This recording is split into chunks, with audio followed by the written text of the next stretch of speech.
ಕೊರಟಗೆರೆಯಲ್ಲಿ ಧರ್ಮಸ್ಥಳ ಗ್ರಾಮಾಭಿವೃದ್ಧಿ ಯೋಜನೆಯಡಿ ಮತ್ತೊಂದು ಕೆರೆ ಪುನಶ್ಚೇತನ. 12 ಲಕ್ಷ ರೂಪಾಯಿ ವೆಚ್ಚದಲ್ಲಿ ಗಂಟೆಗಾನಹಳ್ಳಿ ಕೆರೆಗೆ ಕಾಯಕಲ್ಪ. ತುಮಕೂರು ಜಿಲ್ಲೆಯ ಕೊರಟಗೆರೆ ತಾಲೂಕಿನಲ್ಲಿ ಜಲಕ್ರಾಂತಿಯೊಂದು ನಡೆದಿದೆ. ಸದಾ ಕರುಳು ಸೀಳುವ ಜಲಕ್ಷಾಮ ಎದುರಿಸುವ ಬಯಲು ಸೀಮೆಯ ಜನರಿಗೆ ಧರ್ಮಸ್ಥಳದ ಪೂಜಾ ಹೆಗಡೆಯವರ ದೂರದೃಷ್ಟಿಯ ಯೋಜನೆಯ ಆಸರೆಯಾಗಿದೆ. ತಾಲೂಕಿನ ಗಂಟೆಗಾನಹಳ್ಳಿಯ ಹಾಳಾಗಿದ್ದ ಬೃಹತ್ ಕೆರೆ ಈಗ ಹಸನ್ಮುಖಿಯಾಗಿದೆ. ಶ್ರೀ ಕ್ಷೇತ್ರ ಧರ್ಮಸ್ಥಳ ಗ್ರಾಮಾಭಿವೃದ್ಧಿ ಯೋಜನೆಯಡಿ ಬರೋಬ್ಬರಿ 12 ಲಕ್ಷ ರೂಪಾಯಿ ವೆಚ್ಚದಲ್ಲಿ ಪುನಶ್ಚೇತನಗೊಂಡಿರುವ ಈ ಕೆರೆಯನ್ನ ಸಾರ್ವಜನಿಕರು ಬಳಕೆಗೆ ಮುಕ್ತಗೊಳಿಸಲಾಗಿದೆ. ಅಭಿವೃದ್ಧಿಯಾಗಿರುವ ಗಂಟೆಗಾನಹಳ್ಳಿ ಕೆರೆಯ ದೃಶ್ಯಗಳು, ಗಿಡ ನೆಡ್ತಾ ಇರುವ ಮುರಳೀಧರ ಹಾಲಪ್ಪ ಮತ್ತು ಅಧಿಕಾರಿಗಳು, ಗ್ರಾಮಸ್ಥರ ಸಂಭ್ರಮ. ಕೊರಟಗೆರೆ ತಾಲೂಕಿನ ಹುಲಿಕುಂಟೆ ಗ್ರಾಮ ಪಂಚಾಯಿತಿ ವ್ಯಾಪ್ತಿಯ ಗಂಟೆಗಾನಹಳ್ಳಿ ಗ್ರಾಮದಲ್ಲಿ ಕಂಡುಬಂದ ಜಲಸಂಭ್ರಮದ ದೃಶ್ಯಗಳಿವು. ಕಳೆದ ಹಲವು ವರ್ಷಗಳಿಂದ ಹೂಳು ತುಂಬಿ ಹಾಳಾಗಿ ಹೋಗಿದ್ದ ಸುಮಾರು 10 ಎಕರೆಗೂ ಅಧಿಕ ವಿಸ್ತೀರ್ಣದ ಈ ಕೆರೆಗೆ ಈಗ ಧರ್ಮಸ್ಥಳ ಗ್ರಾಮಾಭಿವೃದ್ಧಿ ಯೋಜನೆಯೇ ಹೊಸ ಜೀವ ನೀಡಿದೆ. ಸಾರ್ವಜನಿಕರು ಹಾಗೂ ಸ್ಥಳೀಯ ರೈತರ ಸಹಕಾರದೊಂದಿಗೆ ಸುಮಾರು 12 ಲಕ್ಷ ರೂಪಾಯಿ ವೆಚ್ಚದಲ್ಲಿ ಕೆರೆಯನ್ನು ಸ್ವಚ್ಛಗೊಳಿಸಿ ಸಜ್ಜುಗೊಳಿಸಲಾಗಿದೆ. ವಿಶೇಷ ಏನಂದ್ರೆ, ಧರ್ಮಸ್ಥಳ ಯೋಜನೆಯಡಿ ರಾಜ್ಯದಾದ್ಯಂತ ಪುನಶ್ಚೇತನ ಜೀವನಗೊಂಡಿರುವಂತಹ 963ನೇ ಕೆರೆ ಎಂಬ ಹೆಗ್ಗಾಳಿಕೆಗೆ ಈ ಒಂದು ಗಂಟೆಗಾನಹಳ್ಳಿ ಕೆರೆ ಕೂಡ ಪಾತ್ರವಾಗಿದೆ.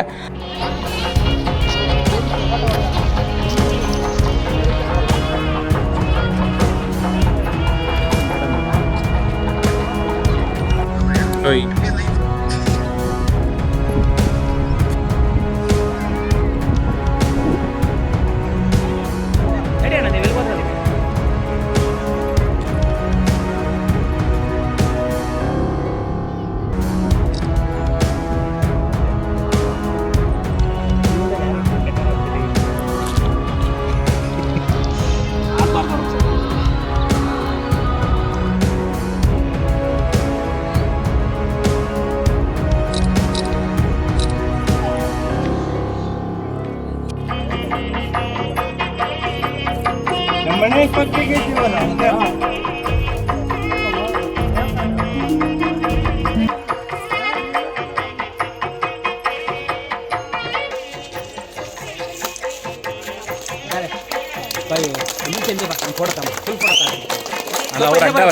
ಅಲ್ಲಪ್ಪ ನೀನು ಬಿಡಿ. ಆಮೇಲೆ ಅಕ್ಕ ಹಂಗೆಲ್ಲ ನಿಂತ್ಕೊಳ್ಳಿ, ಏಕೆ ನಿಂತ್ಕೊಳ್ಳಿ ಅಮ್ಮ. ಈ ಕಡೆ ನೋಡಿ ಅಮ್ಮ, ನೀವು ಎಲ್ಲ ನಮ್ಮ ಕಡೆ ನೋಡಿ. ಇಲ್ಲಿ ಮುರಳೀಧರ ಹಾಲಪ್ಪ ಅವರು ಕೆರೆಗೆ ಪೂಜೆ ಸಲ್ಲಿಸುತ್ತಾ ಇರುವುದು ಹಾಗೂ ಗಿಡ ನೆಡ್ತಾ ಇರುವುದು. ಇನ್ನು ಈ ಕೆರೆಗೆ ಹಸ್ತಾಂತರ ಕಾರ್ಯಕ್ರಮಕ್ಕೆ ಮಾಜಿ ಕರ್ನಾಟಕ ಕೌಶಲ್ಯ ಅಭಿವೃದ್ಧಿ ನಿಗಮದ ಅಧ್ಯಕ್ಷರಾದ ಮುರಳೀಧರ ಹಾಲಪ್ಪನವರು ಕೆರೆಗೆ ವಿಶೇಷ ಪೂಜೆಯನ್ನು ಸಲ್ಲಿಸಿ ಗಿಡ ನೆಡುವ ಮೂಲಕ ಅಧಿಕೃತವಾಗಿ ಚಾಲನೆ ನೀಡಿದರು. ಈ ಸಂದರ್ಭದಲ್ಲಿ ಈ ಕಾರ್ಯಕ್ರಮವನ್ನು ಉದ್ದೇಶಿಸಿ ಅವರು ಮಾತನಾಡಿದರು. ಇನ್ನು ಗ್ರಾಮೀಣ ಭಾಗಗಳಲ್ಲಿ ನೀರಿನ ಸಂರಕ್ಷಣೆ ಅತ್ಯಂತ ಅಗತ್ಯವಾಗಿದೆ ಅಂತ ಹೇಳಿದರು.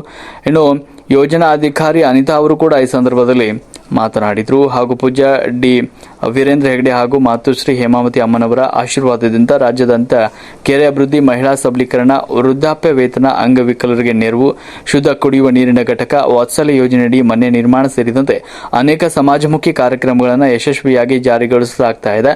ಗ್ರಾಮಸ್ಥರಾದ ಗಂಗಣ್ಣ, ಹನುಮಣ್ಣ, ರಾಹುಲ್, ಎಲ್ ರಾಜಣ್ಣ ಸೇರಿದಂತೆ ಊರಿನ ಜನರೆಲ್ಲರೂ ಒಟ್ಟಿಗೆ ಇರುವ ದೃಶ್ಯಗಳು ಕೂಡ ಕಂಡು ಬಂದವು.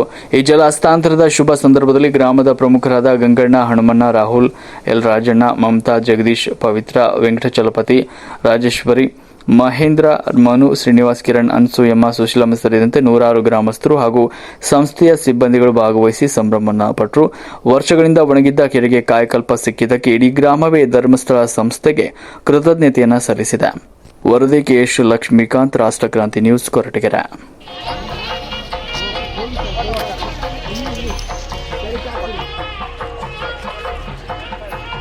ಮೇಡಮ್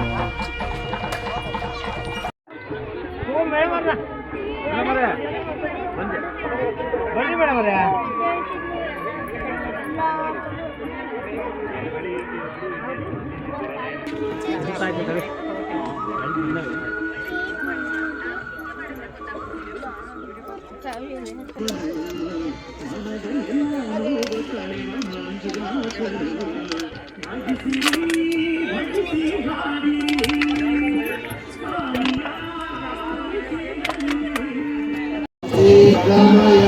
ದಿನೇಣ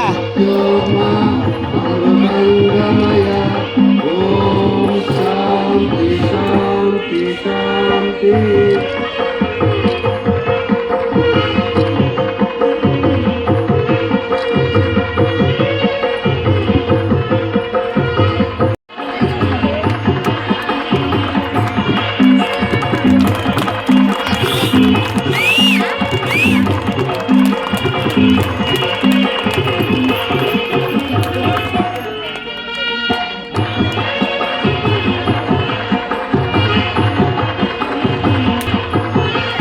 ಮಾತಾಡೋಲ್ಲ.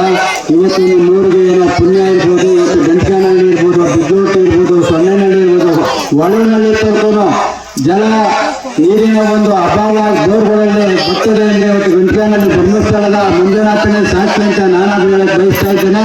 ಇವತ್ತೆಲ್ಲ ರೈತರು ಸುರಕ್ಷಿತವಾಗಿದ್ದಾರೆ. ಅದೇ ರೀತಿ ಮೊನ್ನೆ ಒಂದು ಫಂಕ್ಷನ್ ಮಾಡಿದ್ರು ಧರ್ಮಸ್ಥಳದವರು, ಒಂದು ಮನೆ ಕೊಟ್ಟರು, ವಾತ್ಸಲ್ಯ ಮನೆ, ಅದಕ್ಕೂ ನಾವು ಆಭಾರಿಯಾಗಿದ್ದೇವೆ ಮೇಡಮ್ ಅವರೇ ನಿಮ್ಮ ಸಂಸ್ಥೆಗೆ.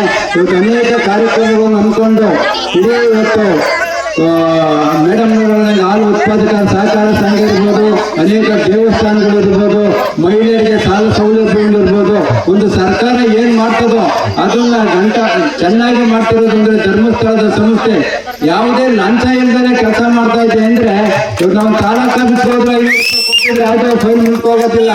ಅದರಿಂದ ಇವತ್ತು ಧರ್ಮಸ್ಥಳದ ಸಂಸ್ಥೆಯ ಬಗ್ಗೆ ನೂರಾರು ಅಪವಾದಗಳಿದ್ರು ಇವತ್ತು ಹೆಣ್ಮಕ್ಳು ಹೇಳ್ಬೇಕಾಗ್ತದೆ ನಮ್ಮ ಸಂಸ್ಥೆ ಬಗ್ಗೆ. ಅದರಿಂದ ನಾನೆಲ್ಲ ಕೈ ಮುಗಿದು ಇನ್ನೂ ಧರ್ಮಸ್ಥಳದ ಮಂಜುನಾಥ ಸ್ವಾಮಿ ಇಡೀ ರಾಜ್ಯಕ್ಕೆ ಅನುಕೂಲ ಮಾಡ್ಕೊಳ್ಳಿ ಅಂತ ಕೇಳ್ಕೊಳ್ತಾ ನನ್ನ ಮಾತು. 44 ವರ್ಷದಿಂದ ರಾಜ್ಯಾದ್ಯಂತ 10 ಹಲವು ಕಾರ್ಯಕ್ರಮಗಳನ್ನು ನಿರ್ವಹಿಸಿಕೊಂಡು ಬರ್ತಾ ಇದೆ. ಇಂಥಲ್ಲಿ ಸ್ವಾವಲಂಬಿ ವ್ಯಕ್ತಿಗೋಸ್ಕರ ಗ್ರಾಮೀಣ ಮಹಿಳೆಯರನ್ನ ಸಂಘಟನೆಯ ಒಂದು ಉದ್ದೇಶದೊಂದಿಗೆ ನಾವು ಎಲ್ಲ ಕಾರ್ಯಕ್ರಮಗಳನ್ನು ತೊಡಗಿಸಿಕೊಂಡು ಇವತ್ತು ಗ್ರಾಮದ ಸರ್ವತೋಮುಖ ಅಭಿವೃದ್ಧಿಗಾಗಿ, ಶೈಕ್ಷಣಿಕವಾಗಿ, ಆರ್ಥಿಕವಾಗಿ, ಸಾಮಾಜಿಕವಾಗಿ ಇಡೀ ಕುಟುಂಬದ ಜೊತೆಗೆ ಗ್ರಾಮವನ್ನು ಸಹಿತ ಸಮುದಾಯದ ಅಭಿವೃದ್ಧಿಯಲ್ಲಿ ಮುನ್ನಡೆಸುವ ನಿಟ್ಟಿನಲ್ಲಿ ಮತ್ತು ಪೂಜ್ಯರು ಹಾಕಿಕೊಂಡಂತಹ ಕಾರ್ಯಕ್ರಮಗಳು ನಮಗೆ ತುಂಬಾ ಒಂದು ಗ್ರಾಮಕ್ಕೆ ಅನುಕೂಲ ಆಗುವಂತೆ. ಇಂಥಲ್ಲಿ ಇವತ್ತು ನಮ್ಮ ಈ ಭಾಗದಲ್ಲಿ 963ನೇ ಕೆರೆಯನ್ನ ನಾವು ಗ್ರಾಮ ಪಂಚಾಯಿತಿ ಕುಲಕುಂಟೆ ಉಪಸ್ಥಿತಿಯ ನಮ್ಮ ಕಮಿಟಿಯವರಿಗೆ ಹಸ್ತಾಂತರಿಸಿದ್ದೀವಿ. ಹಾಗೆ ಪೂಜ್ಯರು ಸಮುದಾಯದ ಅಭಿವೃದ್ಧಿ ನಿಟ್ಟಿನಲ್ಲಿ ದೇವಸ್ಥಾನಗಳ ಜೀರ್ಣೋದ್ಧಾರ ಮಾಡಿ ನಮ್ಮ ಏನು ಹಿಂದೂ ಧರ್ಮದ ಸಾಂಸ್ಕೃತಿಕ ಹಿನ್ನೆಲೆಯನ್ನು ಉಳಿಸಿ ಬೆಳೆಸಲಿಕ್ಕೆ ಕೊಟ್ಟು ಇವತ್ತು ನಾವೇನಾದ್ರೂ ಕಮಿಟಿಯವರು ಪೂಜ್ಯರಿಗೆ ಮನವಿ ಸಲ್ಲಿಸ್ತಾರಂತಂದ್ರೆ ದೇವಸ್ಥಾನ ಜೀರ್ಣೋದ್ಧಾರದ ಪೂರಕವಾಗಿ ಹಿಂಗೆ ಸಹಾಯಧನವನ್ನ ನೀಡ್ತಾ ಇದ್ದಾರೆ. ಹಾಲು ಉತ್ಪಾದಕರ ಸಹಕಾರಿ ಸಂಘಗಳು ಸಹಿತ ರೈತರ ಬದುಕು ಹೊಸನಾಗಿ ಒಂದು ಕೃಷಿಗೆ ಉಪಕಸವಾಗಿ ನಡೆಸಲಿಕ್ಕೆ ಅನುಕೂಲ ಆಗುವ ನಿಟ್ಟಿನಲ್ಲಿ ನಮ್ಮ ಹಾಲು ಉತ್ಪಾದಕ ಸಹಕಾರಿ ಸಂಘದಲ್ಲಿ ಸಹಿತ ಸಹಾಯಧನ ನೀಡ್ಕೊಂಡು ಬಂದಿದ್ದಾರೆ. ಹಾಗೆ ವಿಕಲಚೇತನರಿಗೆ ವಿಶೇಷವಾಗಿ ಜನಮಂಗಳ ಕಾರ್ಯಕ್ರಮದಲ್ಲಿ ವೀಲ್ ಚೇರ್ ಇರ್ಬೋದು, ವಾಕರ್ ಇರ್ಬೋದು, ವಾಟರ್ ಬೆಡ್ ಇರ್ಬೋದು, ಅಥವಾ ಇನ್ನಿತರ ಪರಿಕರಗಳನ್ನು ಪರಿಸ್ಥಿತಿಗೆ ಅನುಸಾರವಾಗಿ ಆ ವ್ಯಕ್ತಿಗೆ ಅವಶ್ಯಕತೆ ಇದ್ದಲ್ಲಿ ಪೂಜ್ಯರು ನಮ್ಮನ್ನ ಇವತ್ತು ಕೇಳಿದ ಕೂಡಲೇ ಕಳಿಸಿಕೊಡುವಂತಹ ವ್ಯವಸ್ಥೆಯನ್ನು ಮಾಡ್ತಿದ್ದಾರೆ. ಹಾಗೆ ಶಾಲೆಗಳಿಗೆ ಜ್ಞಾನದೀಪ ಶಿಕ್ಷಕರ ಕಾರ್ಯಕ್ರಮದಡಿಯಲ್ಲಿ ಟೀಚರ್ಸ್ ವರ್ಗಗಳಿರ್ಬೋದು, ಹಾಗೆ ಡೆಸ್ಕ್ ಬೆಂಚ್ ವಿತರಣೆಯನ್ನ ಈಗಾಗಲೇ ನಾವು ಕಳೆದ ಮಾರ್ಚ್ ಒಳಗಡೆ ನಮ್ಮ ತಾಲೂಕಿನಲ್ಲಿ ನಿರ್ವಹಣೆ ಮಾಡಿಕೊಂಡು ಬಂದಿದ್ದೀವಿ. ಹಾಗೆ ವಾತ್ಸಲ್ಯ ಮನೆಯನ್ನು ತುಂಬಾ ವಯಸ್ಸಾದಂತಹ ತಾಯಂದಿರು ಅಜ್ಜಿಯಂದರಿಗೆ ಜೀವನ ನಿರ್ವಹಣೆಗೆ ಕಷ್ಟಪಟ್ಟ ಸಂದರ್ಭದಲ್ಲಿ ಉಳ್ಕೊಳ್ಳಿಕ್ಕೆ ವ್ಯವಸ್ಥೆ ಇಲ್ಲದ ಸಂದರ್ಭದಲ್ಲಿ ನಾವು ವಾತ್ಸಲ್ಯ ಮನೆಯನ್ನು ಸಹಿತ ಪೂಜ್ಯರು ಹಾಕಿಕೊಂಡಂತಹ ರೂಪರೇಷೆಯಲ್ಲಿ ನಾವು ವ್ಯವಸ್ಥೆಯನ್ನು ಮಾಡಿಕೊಟ್ಟಿದ್ದೀವಿ. ಹಾಗೆ ಸುಮಾರು ತಾಲೂಕಿನಲ್ಲಿ ಸುಮಾರು 73 ಕುಟುಂಬಗಳಿಗೆ ಪ್ರತಿ ತಿಂಗಳು 1,000ದಂತೆ ಮಾಸಾಸನವನ್ನು ಸಹಿತ ನಾವು ಕೊಡ್ತಾ ಇದ್ದೇವೆ. ಹಾಗೆ ಹಿಂದೂ ರುದ್ರಭೂಮಿ ಮುಂಚಿನ ಕೊನೆಯ ದಿನಗಳ ಸಹಿತ ಗೌರವಿತವಾಗಿ ದೇವರಿಗೆ ಸಮರ್ಪಣೆಯಾದ ನಿಟ್ಟಿನಲ್ಲಿ ಹಿಂದೂ ರುದ್ರಭೂಮಿಯನ್ನು ಸಹಿತ ನಾವು ವ್ಯವಸ್ಥೆ ಮಾಡಿಕೊಟ್ಟಿದ್ದೀವಿ. ಹಾಗೆ ದುಶ್ಚಟ ಮುಕ್ತ ಸಮಾಜ ನಿರ್ಮಾಣ ಕಾರ್ಯಕ್ರಮಗಳಲ್ಲಿ ಜನಜಾಗೃತಿ ವೇದಿಕೆಯ ಮೂಲಕ ಏನು ಮಧ್ಯವರ್ಜನ ಶಿಬಿರಗಳಿರ್ಬೋದು, ಹಾಗೆ ಶಾಲಾ ಕಾಲೇಜು ಮಕ್ಕಳಿಗೆ ಸಾಕ್ಷಿ ಸಂಕಲ್ಪ ಕಾರ್ಯಕ್ರಮಗಳಿರ್ಬೋದು, ಹಾಗೂ ತಂಬಾಕು ವಿರೋಧಿ ದಿನಾಚರಣೆ ಹಾಗೂ ಮದ್ಯ ವಿರೋಧಿ ದಿನಾಚರಣೆಗಳನ್ನ ಸಹಿತ ನಾವು ಹಾಕಿಕೊಂಡು ಎಲ್ಲ ಇಡೀ ಸಮುದಾಯಕ್ಕೆ ಅನುಕೂಲ ಆಗುವಂತ ಒಂದು ವ್ಯವಸ್ಥೆ ಅಡಿಯಲ್ಲಿ ಈ ಕಾರ್ಯಕ್ರಮ ನಡೆಸ್ಕೊಂಡು ಬರ್ತಾ ಇದ್ದೀವಿ. ಹಾಗೆ ಶುದ್ಧ ಕುಡಿಯುವ ನೀರಿನ ಘಟಕ. ನನ್ನ ನಮಸ್ಕಾರಗಳು.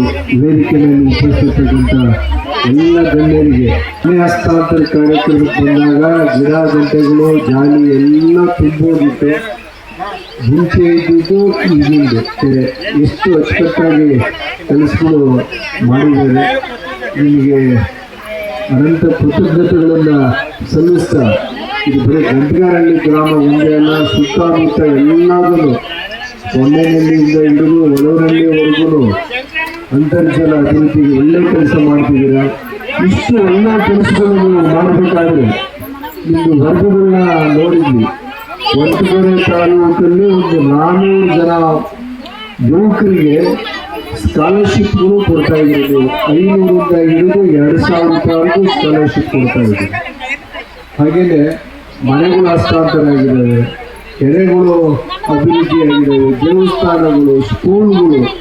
ಇಷ್ಟೊಂದಾದರೂ ಎಲ್ಲಾದ್ರೂ ಟೀಕೆ ಒಬ್ರು ಸಾಥ್ ಕೊಡಲ್ಲ, ಒಬ್ರು ವಾಯ್ಸ್ ಕೊಡಲ್ಲ. ನಾನ್ ಕಂಡ್ರೆ ಬೆನಿಫಿಷರಿ ಎಲ್ಲಿ ಹೋದ್ರು ಎಲ್ಲರೂ ಫಲಾನುಭವಿಗಳು ಸಹಸ್ರ ಸಂಖ್ಯೆಯಲ್ಲಿ ಧರ್ಮಸ್ಥಳ ಯೋಜನೆಯ ಮುಖಾಂತರ ಲಕ್ಷಾಂತರ ಮಂದಿ ನಮ್ಮ ತುಮಕೂರು ಜಿಲ್ಲೆಯಲ್ಲಿ ಫಲಾನುಭವಿಗಳು ಇದ್ದಾರೆ, ಅನುಕೂಲಗಳು ಪಡ್ಕೊಂಡಿದ್ದಾರೆ. ಗ್ರಾಮಗಳು ನೀವು ಒಂದು ಧ್ವನಿ ಎತ್ತಿದ್ರೆ ನೀವುಗಳು ಇನ್ನೊಬ್ರು ಯಾರು ಧರ್ಮಸ್ಥಳದ ಬಗ್ಗೆ ಮಾಡೋಂಥ ಕೆಲಸಗಳ ಬಗ್ಗೆ ಸೊಲ್ಲೆತ್ತಲ್ಲ. ನೀವು ಧೈರ್ಯವಾಗಿ ನೀವು ಬರೀ ಮೊಬೈಲ್ ನೋಡ್ಕೊಳ್ಳೋದು, ನೀವು ದೇವ್ರ ಫೋಟೋ ಹಾಕೊಳ್ಳೋದು, ಗುಡ್ ಮಾರ್ನಿಂಗು ಗುಡ್ ಈವ್ನಿಂಗು ಉಪಯೋಗ ಇಲ್ಲ. ಏನಾದರೂ ಆದಾಗ ನೀವುಗಳು ನಿಮ್ಮ ಧ್ವನಿ ಎತ್ತಬೇಕು. ನಾವು ಧರ್ಮಸ್ಥಳದ ಜೊತೆ ಇದ್ದೀವಿ, ಅವರ ಕೆಲಸಗಳಿಗೆ ಫಲಾನುಭವಿಗಳು ನಾವು ಒಂದು ನೀವು ಧೈರ್ಯವಾಗಿ ಹೇಳ್ಕೋಬಹುದು. ಇಷ್ಟು ಜನಕ್ಕೆ ಮಾಶಾಸನ ಕೊಡ್ತಾ ಇದ್ದಾರೆ. ಹಾಗೇನೆ ಮೇಡಮ್, ನೀವೀಗ 9 ಮಧ್ಯವರ್ಜನ ಶಿಬಿರ ಮಾಡಿದ್ದೀರ.